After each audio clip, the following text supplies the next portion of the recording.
எல்லா பலமும் இருந்தது. ஒன்னே ஒன்று அவனுக்கு அந்த நேரத்தில் தேவைப்பட்டுச்சு, உயிர் பிழைக்கணும். அவனுக்கு அல்லாஹ் புரிய வைத்து விட்டான். அந்த நடுக்கடலில் அவனுக்கான சிரமம், அவனுக்கான தீர்வு, என்னை காப்பாத்தியா அல்லாஹ். அன்னைக்கு எப்படி ஃபிரௌன் நடுக்கடலில் அல்லாஹ் என்னை காப்பாத்து என்று கதறினானோ, இன்னைக்கு நாமும் அப்படி கதறிட்டு இருக்கிறோம், என்னை காப்பாத்தியா அல்லாஹ். ஃபிரௌனுக்கே அல்லாஹ் பதில் தருகிற பொழுது நாமெல்லாம் யாரும் ஃபிரௌன் கிடையாதே. இப்ப நாம இந்த நாளை கண்ணியப்படுத்தி நோன்பு நோற்று அந்த நாள் முழுக்க நாம் அமல் செய்தால் அல்லாஹ் நம்முடைய அனைத்து பிரச்சனைக்கும் தீர்வை ஆசுரலை தந்துருவாங்க. முன்னோர்கள் என்ன செய்வார்கள், ரமலானுடைய நோன்பை வைக்க மாட்டாங்க, தள்ளி வைப்பாங்க, நோன்பை விட்டுடுவாங்க. அப்ப சில பேர் கேட்டாங்க, ஏன் ரமலான் நோன்பு வைக்கல? முன்னோர்கள் சொல்லுவார்கள், ரமலானுடைய நோன்பு விடுபட்டுடுச்சுன்னா அடுத்த மாசம் வச்சுக்கலாம்.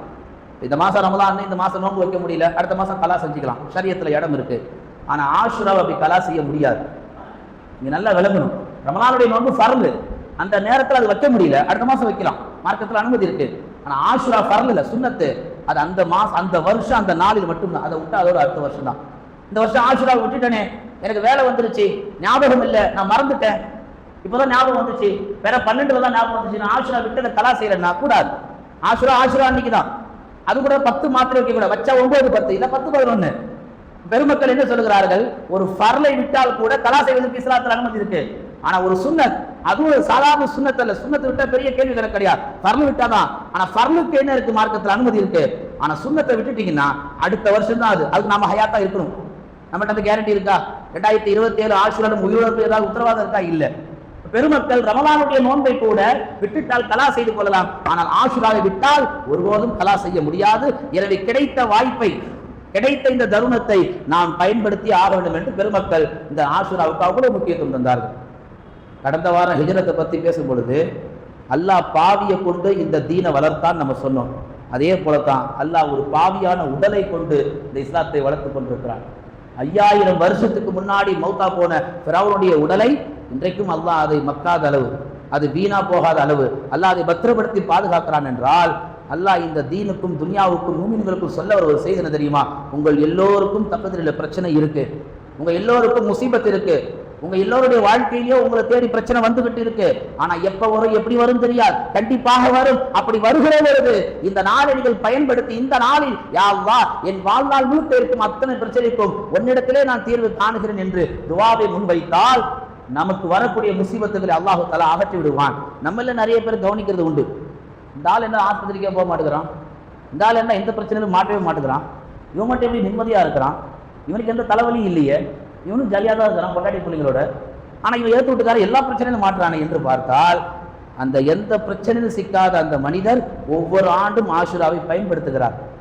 நம்ம சமூகத்தில் ஆஷுரா என்று சர்வ சாதாரணமாக கடந்து விடுகிறார்கள். அதனால் அது பெரிய இழப்பை தந்து விடுகிறது. இந்த ஊர்ல தான் இதுக்கு மகத்துவம் இல்லாம இருக்கு. மற்ற ஊர்களில் போய் பாருங்க, ஆஷுராவை ரமலானை போட்டு கொண்டாடுகிறார்கள். ரமலானுக்கு தான் இந்த உம்மத்து முக்கியத்துவம் தருது, மற்ற நாட்களுடைய நோன்புகளுக்கோ சிறப்புகளுக்கு எந்த முக்கியத்துவம் தரதில்லை. அன்பார்ந்தவர்கள், நபிமார்கள், சஹாபாக்கள், சுபதாக்கள், சாலிஹின்கள், நல்லவர்கள், இவர்கள் எல்லோருக்கும் பிரச்சனை வந்தது. அந்த எல்லா பிரச்சனைக்கும் தீர்வும் முடிவு கட்டப்பட்டது ஆஷுரா என்பதாக வரலாற்று ஆசிரியர்கள் எழுதுகிறார்கள்.